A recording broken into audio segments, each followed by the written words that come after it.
Can you see me? I can see you, Frank. I can see you. Good, good, good. Sorry, I'm in my home office here, so I think we're Okay, good to we'll go. get started. We'll get started in. Your sound is going in and out, and your screen keeps freezing. Oh, it does?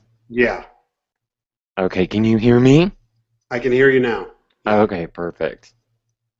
I'm gonna it see. might work better without the earpiece. Uh, it helps me hear you better if I've got the earpiece, though.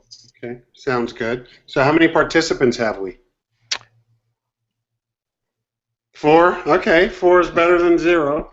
Okay, we'll just get started in a minute.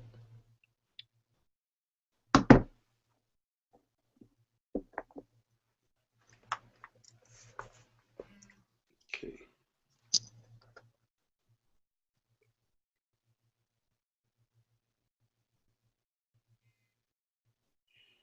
Are we the only people on right now? Mm-mm. Who There's else? there's more there's more viewers. Oh, there are. Okay, very good.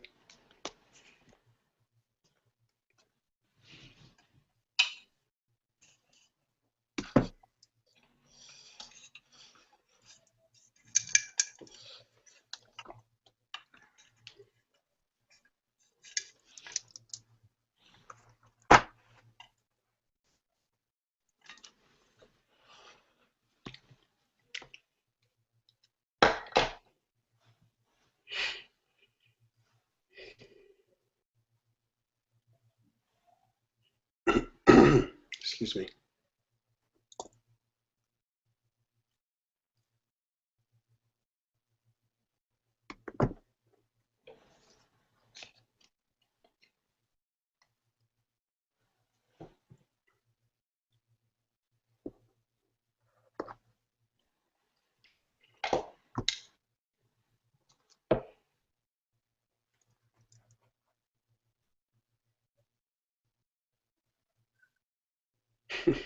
Wow.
I think we're done.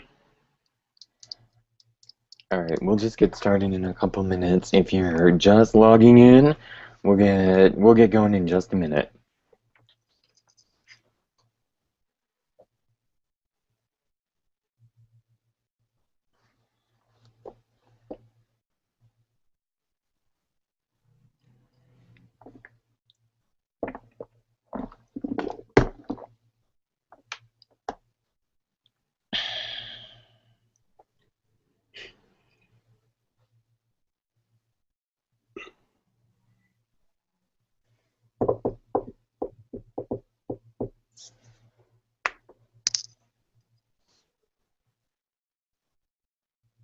Are you ready, Frank?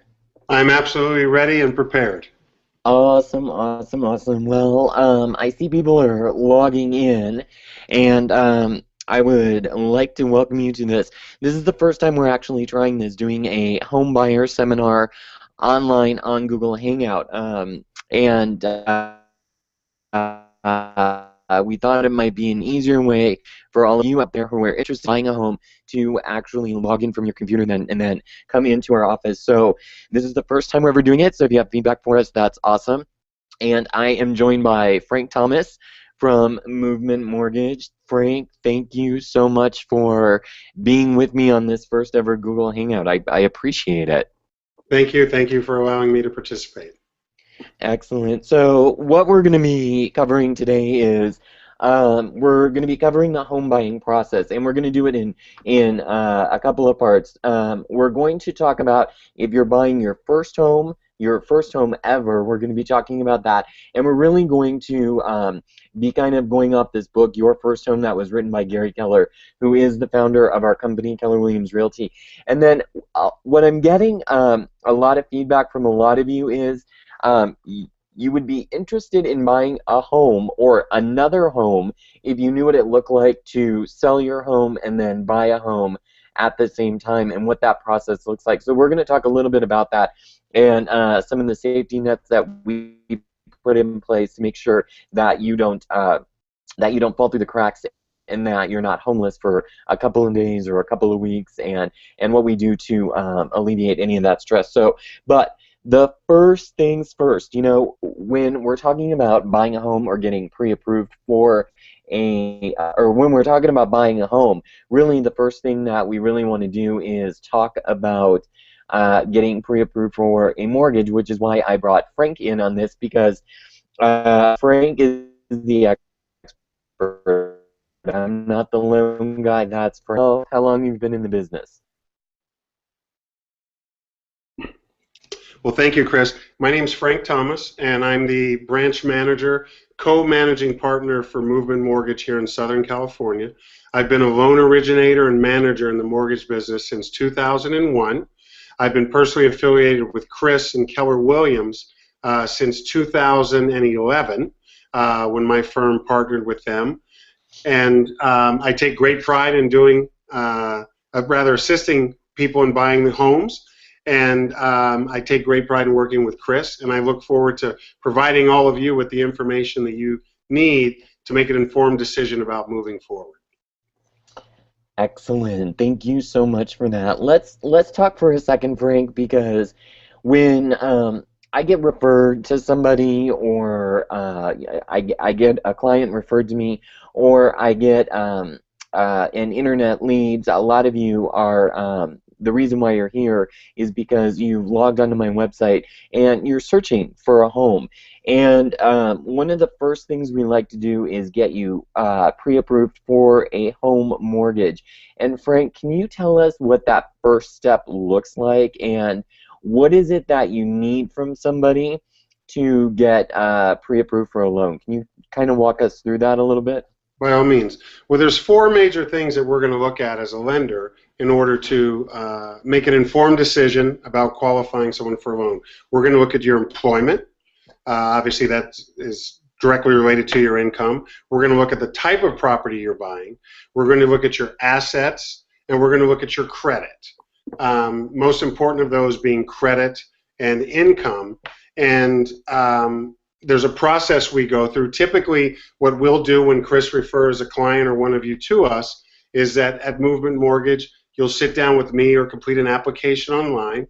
We'll do our due diligence up front after asking you some pertinent questions. How much you know about buying a home. Is this your first home you're buying? What type of mortgage you're interested in, how you envision all of this playing out. And we'll combine, obviously, our efforts in reviewing all of your asset, credit, employment information with your goals, and typically we're able to come up with a plan or a strategy mutually together that is beneficial to you and your families. It's a pretty painless process. It seems overwhelming to many people when they see the information that we have to review, but again, it's the biggest decision you'll make of your life. And obviously, we make big decisions for families every day, and we do our due diligence, and we do our very best to make it as painless and as easy for you all as possible. So again, that's kind of a brief overview, and I know Chris is going to have some more detailed questions, but it's a pretty simple process that typically, if you're fully engaged, we can have an approval in place for you within 24 hours. That's pretty cool. So, Frank, tell us a little bit about some of the paperwork you have to gather and why you have to gather certain documents in order to get this ball rolling. We can't just uh, just tell you exactly what we make and tell us the supporting documentation you need and why you need, like tax returns, for example. Okay, very good. Well, the first thing we're going to ask for, and I'll just kind of go down my mental list here that I've had for the last 13 years. Typically, what we're going to need is ID because we need to verify that you are who you say you are. Then we're going to need your pay stubs, two most recent pay stubs. Typically, if you're a self-employed borrower, we're going to look a little more deeply at your tax returns because they're done quite differently than someone who's a W-2 employee. Secondary to that, we're going to take a look at your asset picture because we need to ascertain, one, how much of a down payment you have, where those funds are coming from. A lot of people these days will access a 401k account or an IRA, and we'll need to paper trail and source those funds. Additionally, we're going to look at your credit, and in reviewing your credit, typically credit goes from 400 on the low end up to 850 on the high end. There are thresholds that are required that you have to meet in order to borrow, but typically we're going to review your credit, and that's also a great opportunity for us to have a conversation about any challenges you may have had in your credit in the past, et cetera, and how we can help you overcome those challenges to qualify for a loan. And going back to the original point that Chris made, we're also going to take a look at your tax returns. We want to see, obviously, that you're paying your taxes and you don't have an outstanding government obligation. Typically, W-2 employees, it's quite easy to read your tax returns. If you're self-employed, whether you're part of a partnership or an S corporation, it's a little bit more involved. But all of those elements go together to help us determine exactly how much you qualify for and what type of loan is going to be best for your family and your situation. So, one of the things that we see is as people go through this process, once you get somebody pre-approved, there still are some restrictions when it comes to actually buying. Like, what are some of the things that once you start going through this process that you shouldn't do as a borrower once you get into escrow? Because there are some don'ts as you're going through this process. What are some of the things that you shouldn't do that might put a wrinkle in the escrow process or the loan process? Excellent question. So going back to my original points I made about us looking at your assets, while you're approved and you're in escrow, we're going to ask that you not move money around between a multitude of accounts, because obviously those funds need to be sourced, meaning where they came from, and we have to see that they're seasoned. That's one example. Additionally, we're going to look thoroughly at your assets because, for example, we may have a borrower who we meet with who, if we review their bank statements, at the end of every month, they're, say, down to $1,000 of disposable income after they've met all their obligations. But the month or the week before they come in to meet with Chris and I to buy a home, there's $40,000 in their account. And it's not always Christmas, and these funds have to be seasoned and sourced.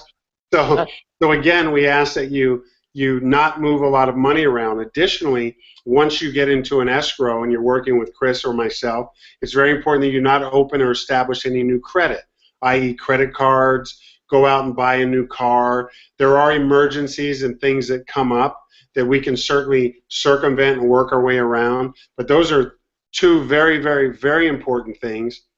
Additionally, while you're in escrow, continue to maintain your current obligations and also your employment, because one protocol of being approved for a loan is that once you're approved and 10 days out from closing, we're going to do something called a verification of employment.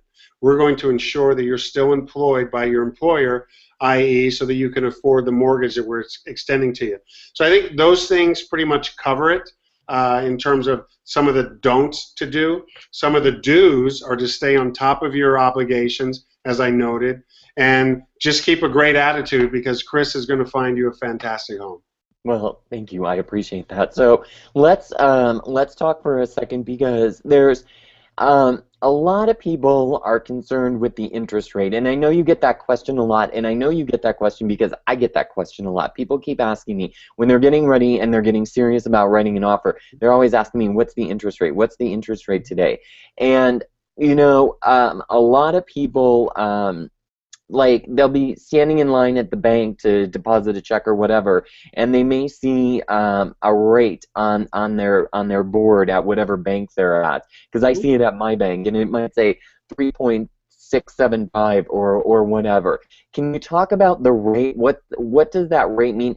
And I use that term 3.675 very loosely because we know rates are higher than that, but that's kind of a teaser rate to kind of hook you in. So can you talk a little bit about that and what the rate is and why it's better to work with Movement Mortgage versus a bank or yeah, answer Very that. good. So first of all, interest rates. Interest rates are first and foremost determined by various markets around the world and around the globe that affect the way money, the velocity of money, if you will. And to Chris's point, I'll have a brief conversation on the phone with someone who hasn't provided me anything other than their name, and they'll say, what will be my interest rate? Well, I can't actually quote an interest rate until I've had an opportunity to review your information and see, in fact, after reviewing those 4 items I mentioned, your employment, your credit score, your assets, the type of loan that you're seeking, I can't really quote an interest rate until we've had an opportunity to vet your information and talk together about exactly what your needs are. And going back to Chris's original point, when you see that interest rate in the bank, that rate is available, but it's available at particular terms. And I'll use an example, just a standard example. You may come to me with a 650 credit score, and you're putting down 5% on a $300,000 mortgage, let's say. Because of your credit score and the amount of your down payment, you may not have access to that rate as it's shown without paying additional dollars to get it.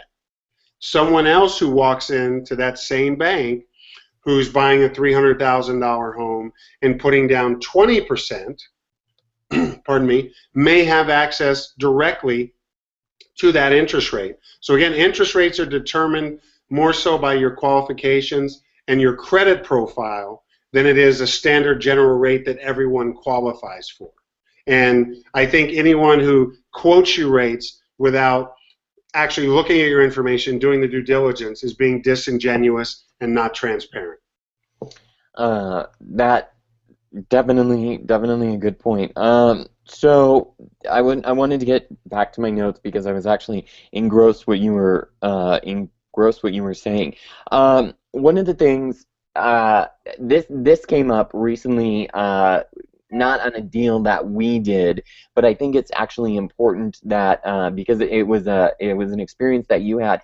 And let's talk about because we do a lot of VA loans in San Diego because we have military, and we've got a lot of our military people that are actually, they get deployed. And so talk a little bit about a power of attorney as it relates to a VA loan, so that way, it can, we can answer those questions for people about, well, what happens if my wife or my husband or my significant other gets deployed, and how that works, and what you need in order to make sure that those loan documents are actually good.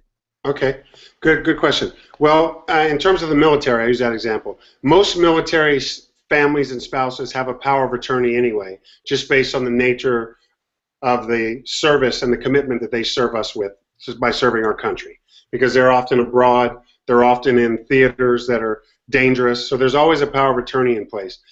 If you are in fact in the Marine Corps or Navy and you wish to buy a home and you're deployed, what we typically would do is, in addition to the power of attorney we have in place, we would generally have the escrow officer, at no charge to you or at no additional real effort, draw up a specific power of attorney for the very specific property and transaction, that you're buying. So again, powers of attorney are used in the absence of a spouse.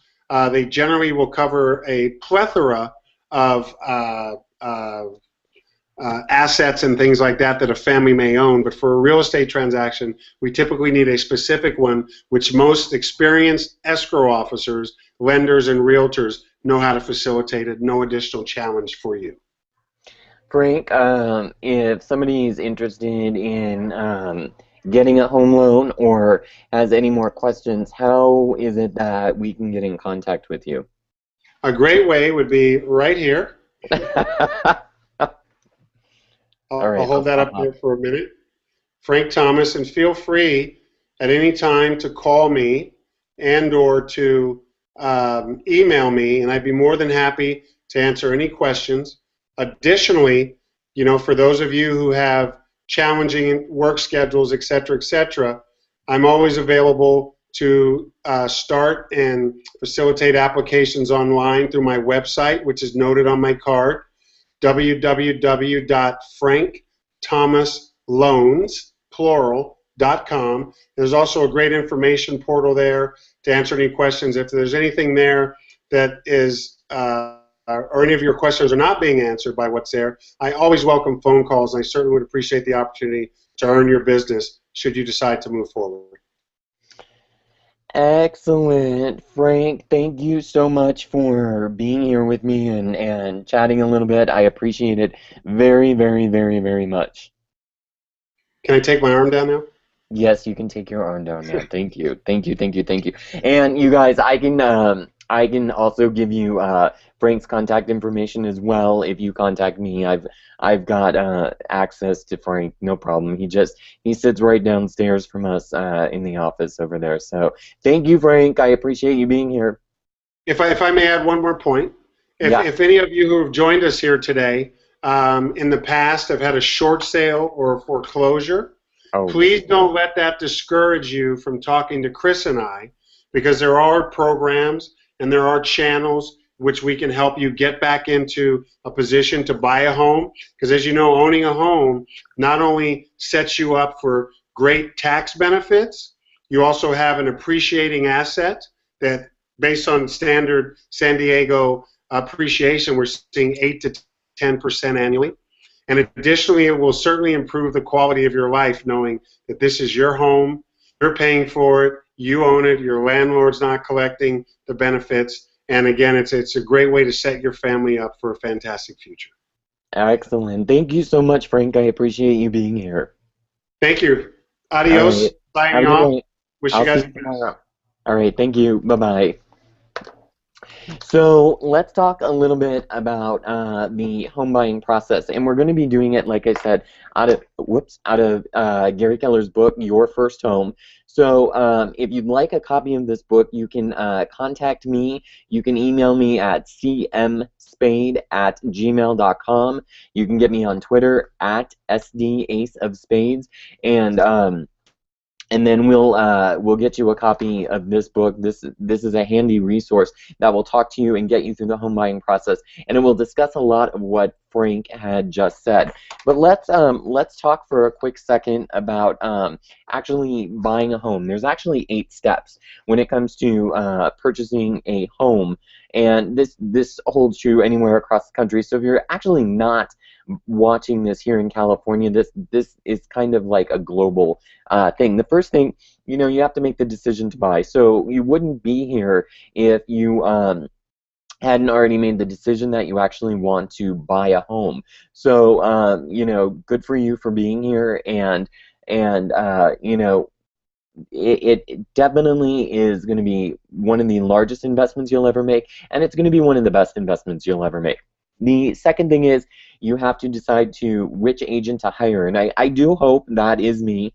I do hope that the information we're providing you is useful, and I hope that you do choose to work with us. I've got a team with me, so it's me. I have a buyer's agent and an assistant. So we all work together to help you through this process. And I also have a closing manager as well. She handles a bulk of all the paperwork. So you're not just getting one person, you're getting 4 people on the team. So we're all here to get you through that process. The third thing, we just talked about this with Frank, securing financing. That is so important because it's important that you know what you can afford, and in some cases, people will say, "Oh, I think I can afford about 350," or they may be using a mortgage calculator online. And I understand that because I've got one on my phone, so it's kind of just like a handy, quick little resource, and it's a good resource to use. But the challenge is, like Frank said, that there's different circumstances that go along with buying a home, so that you can't just uh, uh, nobody fits into one box. Everybody's got their own different box, and so that changes person to person to person. And the reason we want you to have your loan all in place is because we don't want to start showing you property and then have you fall in love with a house only to find out that it's not within your budget and you can't afford it. We wouldn't be doing our job if we did that for you.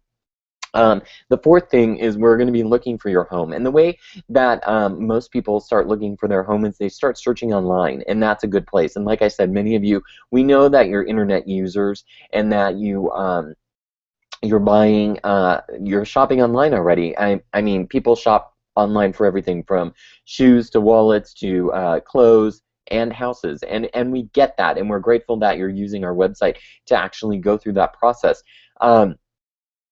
Once you find the neighborhood and find the area you'd like to live in, most people, what they'll start doing is they'll start driving around the neighborhood. They'll start going from neighborhood to neighborhood to see if they could actually be in that area, and that's really important because what you want to do is, one of the things that we're going to do is, as we go through this process and you're ready to actually go through this process after you've secured your financing, is we're going to do what's called a buyer consultation. So we're going to ask you a lot of questions about yourself. Not only are we going to ask you about what it looks like, do you have pets? Do you prefer a walking neighborhood? Do you have children?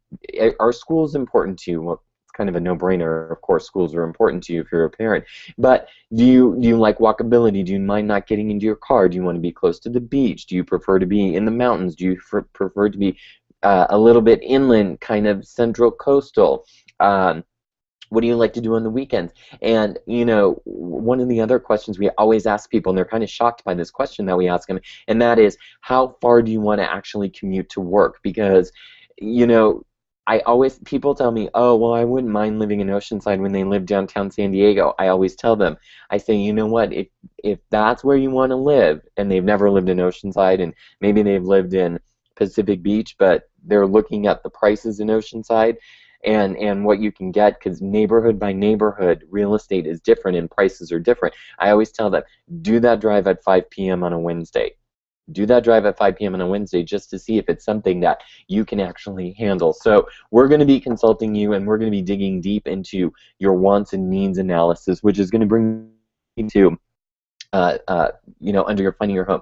We're always going to ask you, what are your 5 needs in a house? Those are things that you can't live without. And I always use this very loose example with people. So my loose example I use with people is needs. I need a roof. Okay, that's a very loose example. But you want a swimming pool.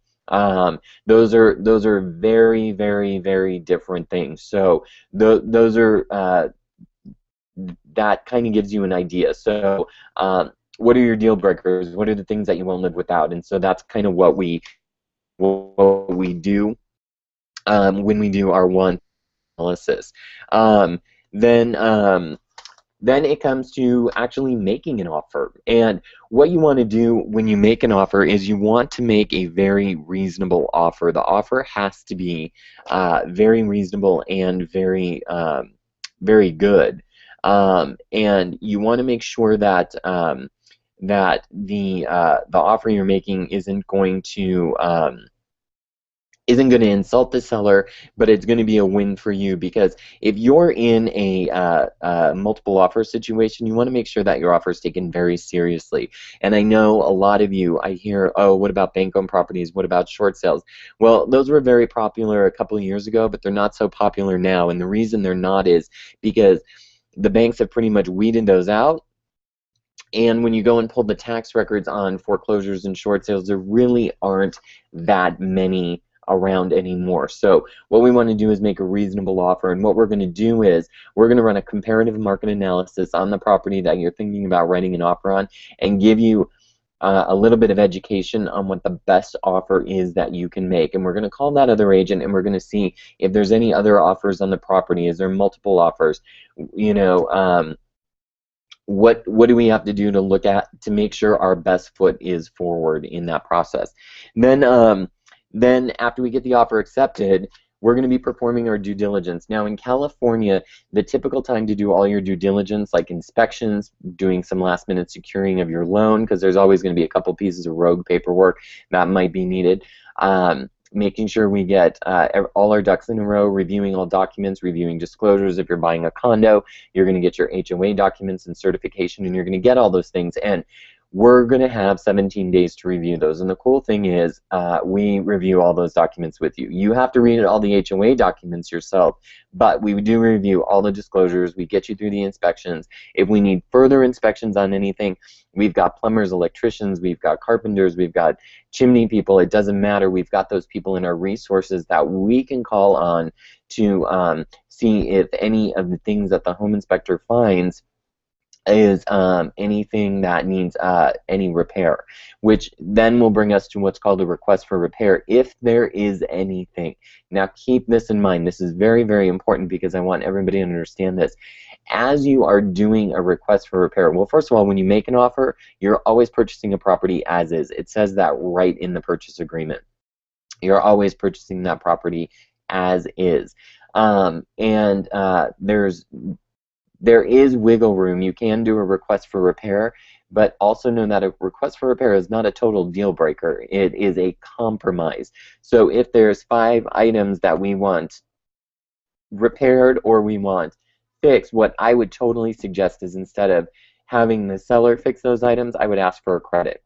And remember, if you're asking for something like a $5,000 credit, chances are you won't get the full $5,000, but you'll get some of it, and it's a compromise. It's not an absolute. So just keep that in mind as we go through this process. Once we've got all our due diligence done, once we've got all of that part of it done, then we're going to move on to the closing process. And what the closing process actually looks like is, unfortunately, it's a little uneventful. As we get down, like usually 48 hours before we're scheduled to close, sometimes 72 hours, you're going to get a call from the escrow company and the lender that says your loan documents are in escrow. They are going to send the documents to you to sign with a notary, or you can go into the escrow office and sign those documents as well. It's an option. You can either have them come to you, or you can sign them in the escrow office. And then you're going to be wiring the balance of your closing funds into the escrow company to complete the escrow. Once all that's done, then the escrow company reviews the documents. They send them back to the lender. The lender then will review the documents to make sure that everything is right, everything is correct, and that there's no mistakes. Once everything's been reviewed and everything's been cleared, then about a day later it happens. So you'll sign your loan documents one day, they get sent back the next day, and then on the closing day, what's going to happen is that morning, the escrow company is going to be funding the loan with the lender, and they're going to call for funds. The lender that you're using, in this case it's Frank. Frank's bank is going to push a button and send the money to the title company and the escrow company to finish off funding your loan. You're going to have the balance of your deposit and your money in the bank already. So once the title company sees all the money is there, then they're going to release the deed to record. And that in the morning, all this stuff kind of takes place before 11 o'clock or noon. And once all that's done, then 99% of the time, the escrow officer will do what's called a special recording, or they'll set the deed to record in the afternoon.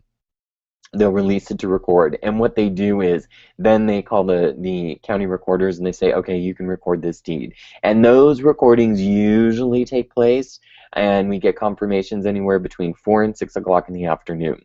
And once we, on our team, get the call from the escrow company, title company, or the recorder itself, it's very rare we get the call from the recorder, but we will usually get it from the title company or the escrow company.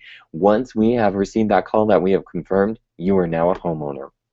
Now, I did let you know this is a very brief 30-minute little take on what it takes to actually buy a home. And we're going to be doing these little brief webinars. We're going to be doing them every couple of weeks, so we'd like you to log in. Remember, if you would like a copy of this book, Your First Home, just send me an email at cmspade, that's C as in Christopher, M as in Michael, Spade, S as in Sam, P as in Paul, A as in Apple, D as in Dog, E as in Elephant, at gmail.com. We'll get you a copy of this book right here. And then we can get you all lined up with Frank and in for a consultation as well. You can also get me on the web at www.alwayssunnyinsd.com or call me 619-818-2992. I hope this was helpful. If you have any questions, please let me know. We're here and we're available. You can also email me through Love Living in SD. There's multiple ways to get in touch with us. And thanks for watching, and hope you have a great night. Bye, everyone.